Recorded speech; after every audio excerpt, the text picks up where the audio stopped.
ప్రభుత్వంపై వైఎస్ఆర్సీపీ రాష్ట్ర ప్రధాన కార్యదర్శి భూమా కిషోర్ రెడ్డి నిప్పులు చెరిగించారు. కర్నూలు పర్యటనలో ముఖ్యమంత్రి చంద్రబాబు నాయుడు చేసిన వ్యాఖ్యలు బాధ్యతారాహిత్యానికి పరాకాష్ట అని ఆయన తీవ్రంగా ఖండించారు. ఆళ్లగడ్డలో ఏర్పాటు చేసిన మీడియా సమావేశంలో భూమా కిషోర్ రెడ్డి మాట్లాడుతూ ఎలాంటి ఆధారాలు లేకుండా తిరుమల లడ్డు కల్తీ అంశాన్ని మళ్లీ లేవనెత్తి ప్రజల్లో భయాందోళనలు సృష్టించడం రాజకీయ కుట్ర తప్ప మరేమీ కాదన్నారు.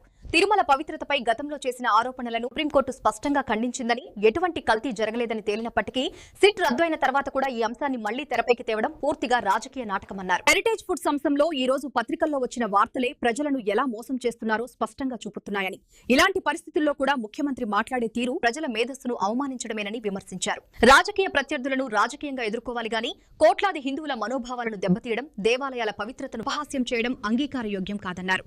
ఇప్పటికే కష్టాల్లో ఉన్న రాయలసీమ ప్రతిష్టను దెబ్బతీయడం ఘోరమైన తప్పు అని పేర్కొన్నారు. చంద్రబాబు నాయుడు చేసిన వ్యాఖ్యలపై వెంటనే స్వామివారికి క్షమాపణ చెప్పాలని డిమాండ్ చేశారు.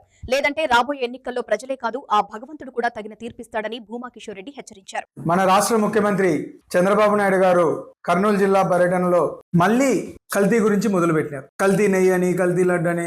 ఈరోజు వాస్తవంగా కల్తీ చేసే అలవాటు ఆయనకే ఉన్నట్టుంది. ఎలా కల్తీ చేయాలో కూడా ఆయనకు బాగా తెలిసినట్టుంది. ఈరోజు పేపర్లో చూస్తున్నాం, హెరిటేజ్ ఫుడ్స్ ఎలా ప్రజల్ని మోసం చేస్తుంది. పూర్తిగా నాణ్యత లేని పెరుగు అమ్ముతున్నారని చెప్పేసి డైరెక్ట్ పేపర్లోనే వస్తుంది.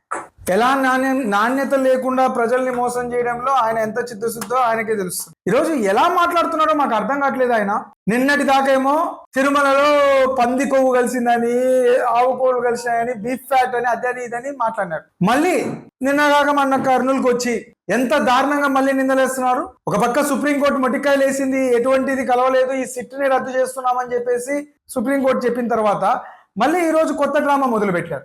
ఏంద్రా అంటే బాత్రూంలు కడిగే కెమికల్ వాడినారు. సార్ ఏం మాట్లాడతారు? మీకు ఏమైనా మైండ్ దొబ్బిందా? ఏమనుకోవాలో చెప్పండి సార్. చెప్పాలి సార్, ఇంత దారుణంగా నిందలేస్తున్నారు. ఈ రోజు రాయలసీమ ఎలాంటి పరిస్థితిలో ఒకప్పుడు అనేవాళ్ళు జనాలు రాయలసీమ కరువు ప్రాంతం అనేది అనేవాళ్ళు. ఈ రోజు కరువు పీడిత ప్రాంతం పోయి ఈ రోజు రాయలసీమ చంద్రబాబు పీడిత ప్రాంతంగా తయారైంది. రాయలసీమ ప్రతిష్టని భ్రష్టు పట్టిస్తున్నారు మీరు. ఈ రోజు తిరుమల టెంపుల్ ని భ్రష్టు పట్టించారు, సరిపోలేదు.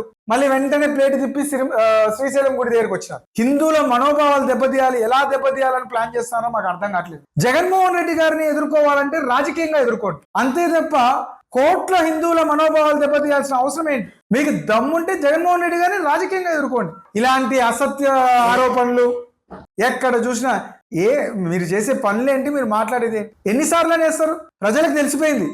ఈ రోజు మీరు చేసినవన్నీ కూడా బూటపు అబద్ధాలే అని చెప్పేసి అందరికీ తెలిసిపోయింది. ఇప్పటికైనా ఆ వెంకటేశ్వర స్వామికి క్షమాపణ చెప్పండి. ఈ ఆరోపణలు మళ్ళీ ఇప్పుడు శ్రీశైలం మల్లన్న స్వామి చాలా సార్ ఇప్పుడు మానండి. ఇవి ఆరోపణలు మాని ప్రజలకు ఇచ్చిన హామీలు ముందు దానిల మీద నెరవేర్చడానికి ట్రై చేయండి. అన్ని బూటపుగా హామీలు ఇచ్చేసి ప్రజల్ని మోసం చేసి ఈ రోజు అన్ని ప్లేట్లు ఫిరాయించి హిందువుల మనోభావాలు దెబ్బతీస్తారు. దీనికి తగిన శాస్తి మీకు రేపు రాబోయే ఎలక్షన్ లో ఖచ్చితంగా ప్రజలు చెప్తారు.